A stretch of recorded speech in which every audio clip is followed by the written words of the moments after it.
Hello my dears, and welcome back to my corner of the internet. I'm Shannon, and today I've got another book talk video to share with you guys. And today we are talking about Ghost Eaters by Mcleod Chapman. This is one that I've been anxious to read for a while. I've had it for probably a month at this point. And I couldn't wait to get into it, but I kept putting it off. But here we are now, and I just finished it like 5 minutes ago. So this one, I don't know entirely how I feel about this one. And I don't know if this book talk is going to go through the whole book, mainly because I don't know how much I want to talk about it. So we'll see. I'm not sure. We'll see how it goes. But first of all, I'll give you a sort of synopsis so you can decide for yourself if it sounds like something you'd want to read. Then I'll give you a spoiler warning if we get into them. We'll probably get into some spoilers, so I'll give you a warning so you can leave if you don't want to hear them. Okay, so first of all, this book had a very, very, very unique premise. That was what drew me in. I thought, this sounds amazing, really unique. I'd never heard anything like it before, and that remains true because this book, it's really well written. The story's crafted really well. That's why it's still going to get 4 or 5 stars from me on Goodreads. It's just some of the content isn't the kind of horror that I like. So we'll get into that. But it's really well written. Really, really good. The author, very talented. No complaints in that regard. My complaints are personal to my personal horror taste, nothing more. Okay, so this book is about this woman named Erin. She has a close friend group of 4 people. It's her on-again, off-again boyfriend Silas, and then 2 other friends, Tobias and Amara.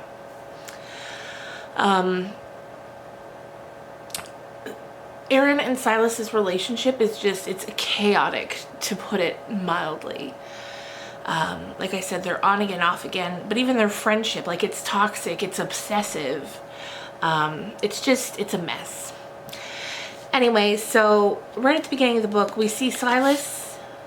Well, first of all, we see Erin. She's on a date with this guy named Tanner. And we know that she's trying to get Silas out of her system, move on. While she's on her date, he's calling incessantly. And we find out when she finally cuts the date short, even though she doesn't really want to, but she knows she's got to go deal with this.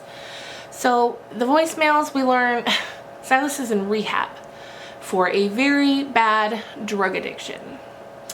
And, you know, Erin knew that he had used drugs. They all had when they were in college. But it's become something darker and deeper for Silas. And finally, his sister was able to convince him to go into a rehab. They're the only 2 living members of their family. Their parents are gone. And she's like, I need you to do this for me. So he goes, but it's been like 3 days. He's already calling Erin. He's like, you gotta come bust me out of here right now. And she does. And from there we see an unraveling of him. And every time she sees him, she's like, oh my God, are you high? Like, what's going on? He's acting really weird. Really weird. Like, saying weird things, behaving erratically. He's like, you don't understand because you don't see them. And she's like, okay, whatever. Eventually, the 3 of the others plan an intervention for him. And he shows up, and Erin can see that he is visibly high. She snaps. That's her last straw. She's like, you came to your own intervention high. Like, I'm done with you. I have to disconnect and move on so I can live my own life. Get out. You're dead to me. Leave. She's screaming at him. She's had enough. Anyway, then he dies, which is not a spoiler. It's right on the back, or right on the flap. So Silas dies, and she of course feels an immense amount of guilt. And eventually, and like, she's paralyzed by this guilt. She can't go to his funeral, nothing.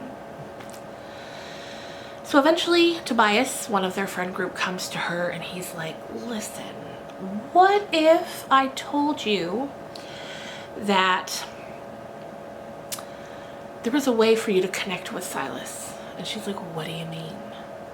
And he's like, Silas and I discovered a drug, a certain drug that's actually called Ghost. And when you take it, you can see and communicate with your passed on loved ones. And of course, that sounds like a very alluring thing to do. Silas had been doing it because he wanted to connect with the spirit of his mother. So that's the main premise. There's a drug you can take that will connect you with the dead. But there are very, very, very, very bad side effects. Very bad. Very bad. So that's the basic idea here. I was like, that's a very interesting premise. So it's about sort of, because you know I love ghost stories, I love haunted house stories, and this is like, what if you could haunt yourself? What if you could allow yourself to be the vessel for a haunting so that you could communicate with the people that you've lost along the way? Very interesting. Very well written.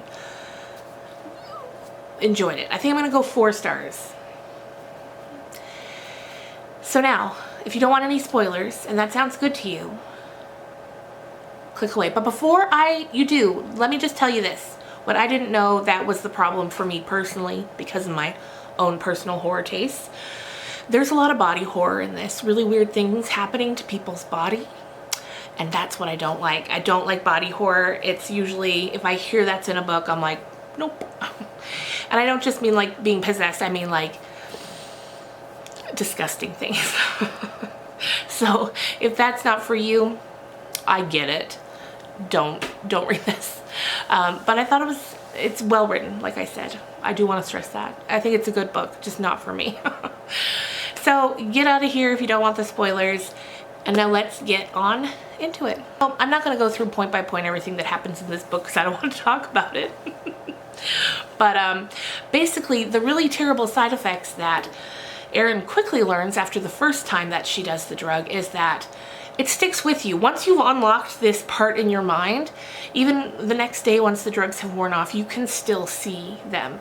And you don't just see the ones you want to see, you see all of them, any spirit that's anywhere. So the next day she's supposed to have the first day at her new job. She goes and she sees horribly disfigured people, the spirits of them, and they're all, it's like they can tell that she can see them and they're drawn to her. And she remembers seeing a plaque down in the lobby that there had been like a fire here years ago and they had rebuilt.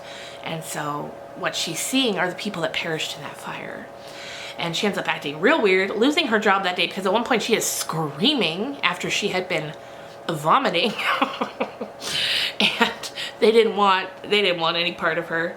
She ruins a gathering with her parents because she sees a ghost when she's there, and she's again freaking out. So she ends up going back to Tobias, and she was like, she's mad at him because he knew that was the side effect. That's why he's currently holed away in a house. And she's like, you knew that was the side effect. How dare you tell me, like, get me to take the drug without warning me? So anyway, she's like, well, I guess if I'm seeing them anyway, I might as well keep doing the drug, because that way you can, like, when she's on the drug, she can pick who, like, she can channel it so Silas comes to her. And what we begin to see is this abandoned house that Tobias has found. All these addicts start coming there because he's advertising, like, oh, you want to get in touch with the dead, come to this house.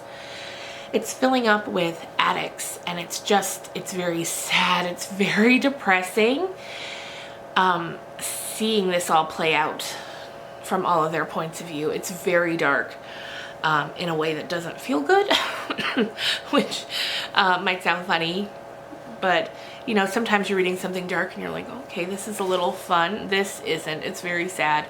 It's hard to read. Yeah, and then eventually it all just reaches a head in a very graphic way that ends up with over 30 people over 30 addicts that had been gathering. Erin eventually